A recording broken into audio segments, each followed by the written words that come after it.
Guys আপনারা দেখতে পাচ্ছেন আমাদের আজকে আপনাদের ক্ষেত দেখাতে নিয়ে এসেছি। দেখতে পাচ্ছেন আমাদের এই পাশে আছে কচু ক্ষেত আর এই পাশে আছে তিল ক্ষেত। কিন্তু এত আপনারা দেখতে পাচ্ছেন আজকে আপনাদের দেখাতে নিয়ে এলাম তিল ক্ষেত এবং পাশে দেখাচ্ছি কচু ক্ষেত। কিন্তু আপনারা দেখতে পাচ্ছেন অতিরিক্ত খরার কারণে কচুর পাতাগুলো ঢলে পড়েছে এবং কচুর বৃদ্ধি হার কিন্তু কমে যাচ্ছে। এবং আপনারা এই পাশে দেখতে পাচ্ছেন তিল ক্ষেত, রোদের জন্য কিন্তু তিল ক্ষেত অনেক ভালো হয়েছে। আপনারা দেখতে পাচ্ছেন তিলের কিন্তু পর্যাপ্ত পরিমাণ ফুল এসেছে এবং পর্যাপ্ত পরিমাণ আমরা আশা করি ইনশাল্লাহ এবার পর্যাপ্ত পরিমাণ তিল দিবে। রোদের কারণে কিন্তু এই তিলের গাছগুলো অত্যন্ত সতেজ রয়েছে এবং মৌমাছি অতিরিক্ত মধু সংরক্ষণ করে নিচ্ছে। তার জন্য আশা করি তিলটা কিন্তু অনেক অতিরিক্ত মাত্রায় দিবে এবং আশা করি কচু ক্ষেতটাও ভালো হবে।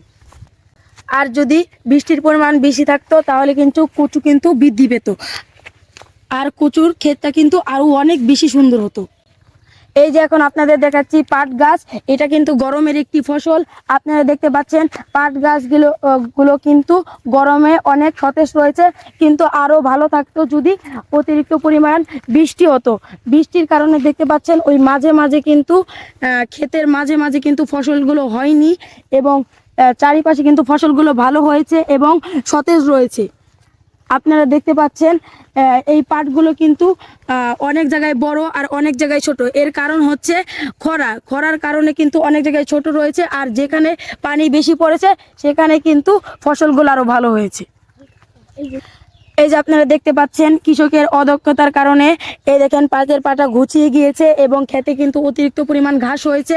এটা কৃষকের অদক্ষতা, এর জন্য কিন্তু ফসল ভালো হবে না এবং পরে কৃষক বলবে আল্লাহর দোষ দিবে, আমাদের সৃষ্টিকর্তার দোষ দিবে। এটা কিন্তু কৃষকের অদক্ষতা। আপনারা দেখতে পাচ্ছেন এই ঘাস কৃষকরা কেন পরিষ্কার করে দেয় না। তারপরে আপনারা আরো ক্ষেত দেখাবো, কিন্তু আগে আরো কিছু দেখাই। দেখেন এইখানে কিন্তু বড় হয়েছে আর ওইখানে কিন্তু ছোট। এর কারণ এই ক্ষেতে কৃষক পানি দেয় না, বেশি যত্ন নেয় না, কৃষকের অদক্ষতা বেশি, কীটনাশকের পরিমাণ কম, এই জন্য ক্ষেত এক জায়গায় কম এক জায়গায় বেশি। তারপর আপনার এই পাশে দেখাচ্ছি কচু ক্ষেত। ওই কচু ক্ষেতে কিন্তু এই কচু ক্ষেতটা অনেক খারাপ। আপনারা দেখতে পাচ্ছেন কচু ক্ষেতের উপরে পাতা কিরকম হয়ে গিয়েছে, এখানে পাতা খেয়ে ফেলেছে পোকা, এইসব পাতা খেয়ে ফেলেছে। এর জন্য এখানে পোকার ওষুধ দিতে হবে, কিন্তু কৃষকের অদক্ষতা। দেখেন এখানে কিন্তু ঘাস বৃদ্ধি পাচ্ছে, অল্প অল্প করে ঘাস বৃদ্ধি পাবে আর কিন্তু ফসলের ক্ষতি হবে। আপনারা দেখতে পাচ্ছেন এই জায়গাতে কিন্তু কচুগুলো অনেক ছোট আর পাশ দিয়ে বড়, এক লাইন ছোট এক লাইন বড়। এর কারণ হলাম কৃষকের অদক্ষতা, তার পানি কম, কীটনাশকের পরিমাণ কম। আপনারা দেখতে পাচ্ছেন এবার কত সুন্দর ফসল হয়েছে এবং আপনারা দেখতে পাচ্ছেন গরমের কারণে কিন্তু ধান ক্ষেত অনেক সুন্দর হয়েছে এবং আপনারা দেখতে পাচ্ছেন চারিপাশে মেশিন আছে, মেশিনের পানি দিচ্ছে। কিন্তু এই ক্ষেত্রে আপনারা দেখতে পাচ্ছেন কোনো পানি দেয় নাই। পানি না দেওয়ার ফলে এই ফসলটা কিন্তু আরো ভালো হতো যদি আরো পানি দেওয়া হয়। কিন্তু গাইস এই ক্ষেতের পরিচর্যায় কিন্তু প্রতিদিন 2 লিটার তেল খরচ হয়। সেই মাত্রায় কি কৃষক ধানের দাম পাবে, এটাই হলো সন্দেহ।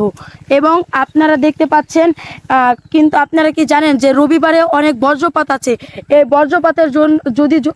বজ্রপাতের জন্য এই ধান যদি হেলিয়ে যায় তাহলে কিভাবে হবে, কৃষকের অনেক ক্ষতি হয়ে যাবে। তারপরে কৃষক কি করবে, এই ধানের জন্য কিন্তু প্রতিদিন অনেক টাকা খরচ করতে হয় এবং 2 লিটার করে কিন্তু তেল লাগে। এই আমাদের চ্যানেলটা যদি আরো এগিয়ে যায় এবং আপনাদের জন্য ভালো ভালো ভিডিও দিতে পারি ইনশাল্লাহ। আর ধান যেন না পড়ে যায়, আল্লাহ যেন এটা রক্ষা করে, এই জন্য আপনারা দোয়া করবেন এবং আমাদের আমির আলোয় চ্যানেলটি সাবস্ক্রাইব করে দিবেন এবং পাশে থাকা বেল বাটনটি বাজিয়ে দিবেন এবং লাইক কমেন্ট করবেন এবং শেয়ার করবেন, যা এটা ভুলবেন না। কারণ আমরা আপনাদের কমেন্ট করলে আমরা এটা রিপ্লাই দেওয়ার চেষ্টা করব এবং আমরা আরও ভিডিও বানানোর জন্য উৎসাহিত হব এবং আপনাদের নতুন নতুন ভিডিও উপহার দেব।